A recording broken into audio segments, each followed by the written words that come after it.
Welcome back, honors. Great stuff in class today. Really appreciate y'all going back and forth a little bit, talking about some really sketchy emperors and stuff.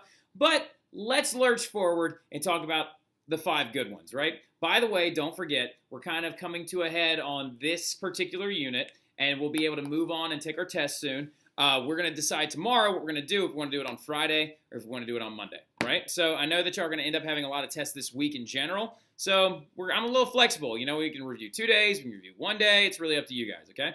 But let's get into the 5 good emperors and talk about the fall of the empire as well, right? So anyway, but the 5 good emperors is an era during the Pax Romana where a lot of positivity is going to happen, and we didn't focus so heavily on guys like Caligula, Nero, Caracalla, Commodus, Tiberius, Elagabalus, Commodus. There's other ones too, not even to stop at those. Maximus, Thrax, Diocletian. There's a bunch of like rough emperors, right? But there were 5 great ones, okay? And their names were Nerva, Trajan, Hadrian, Pius, and Marcus Aurelius, right? So the great things about these guys actually has to do with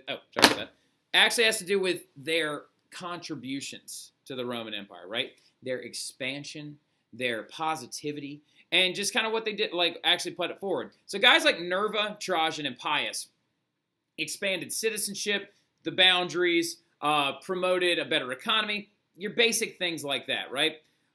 But Hadrian and Marcus Aurelius are known as being the best, right? So Hadrian actually completely organized the bureaucracy of the entire Roman Empire and made it a much more functional, almost machine-like system.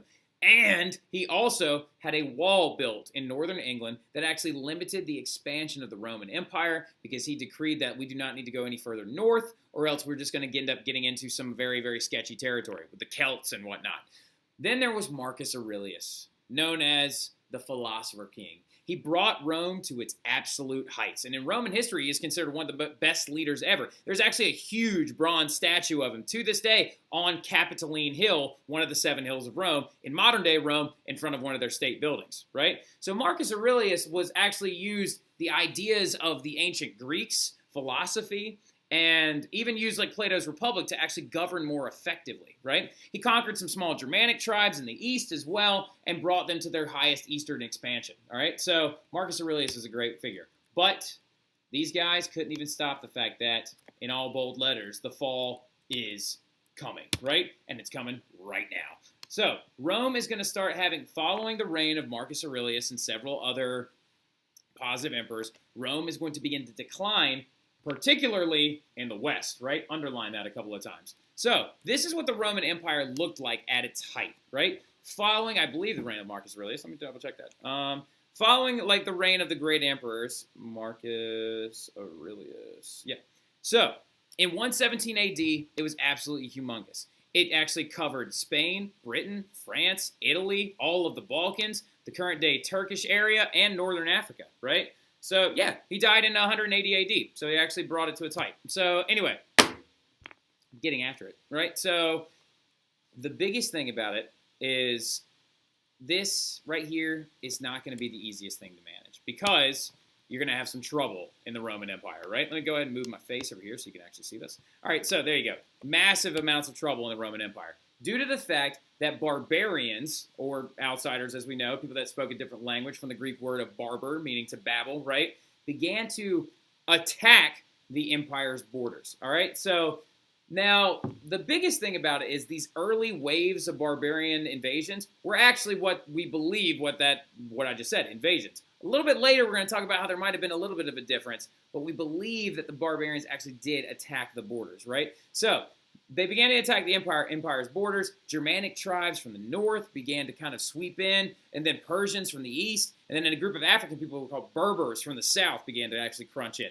diverting a lot of Rome's attention and money towards things like managing the borders of the empire, right? So in this fracturing, in this frantic state of trying to keep the empire whole, Rome is going to be seized by tyrants, right? Tyrants like Caligula and Nero are going to begin to seize control, and citizens are going to begin to lose a lot of respect for the imperator principate system, right? So leading to a lot of dysfunction in the economy and in the political sense, right?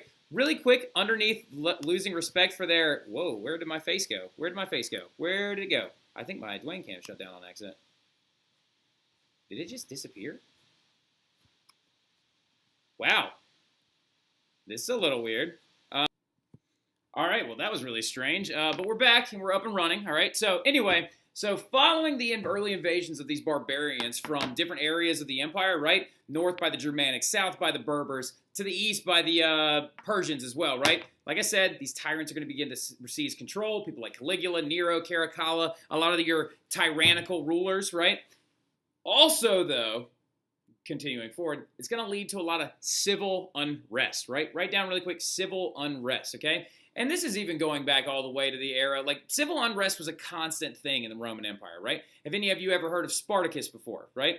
Yeah, so we'll talk a little bit about Spartacus tomorrow. I'll tell you the entire story behind him. Just don't let me forget. But he's a shining example, and the Third Servile War of the Roman Empire is a shining example of civil unrest in the Roman Empire due to the separate standards and the socioeconomic subjugation of all these different groups of people, right? But due to all these bad factors, the economy is going to begin to suffer. Their trade is going to decline, and their money is going to lose value because it begins to inflate, right? Write down really quick, inflation, I-N-F-L-A-T-I-O-N, the process of devaluing money, all right? So causing things like the price on food to rise, right? This is going to lead to further civil unrest because your plebes are going to begin to riot due to the fact that they're going to actually be suffering from hunger, right? So then the empire does one of the stupidest things it possibly could have done. Under the rule of this guy named Diocletian, get it? Split? Get it? So anyway, under the rule of this guy named Diocletian, when he comes to power in 284 AD, he divides the empire into two parts, right?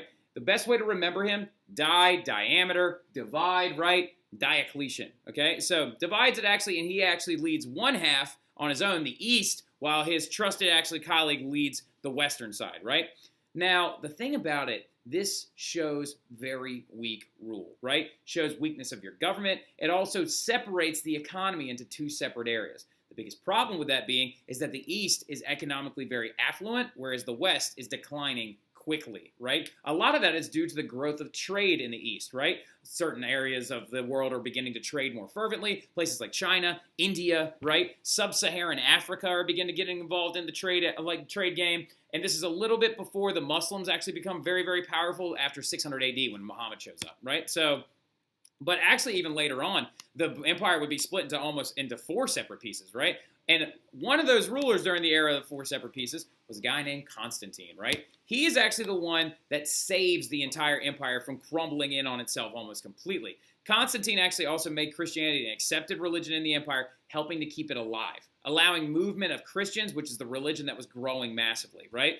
And not that Constantine, that's Keanu Reeves. This Constantine, right? The one that looks like he's rolling his eyes at me. Now, so Constantine also focused on the eastern part of the empire, which would grow to become known as the Byzantine Empire, right? Due to the fact that he actually had the capital of Rome moved to a place called Byzantium, which was a very old Greek city, and he renamed the city after himself, Constantinople, right? And in 395 AD, the empire officially split into two separate large sectors. The east is going to begin to flourish, while the west begins to shrink like a souffle that you took out of the oven a little bit too quick, right?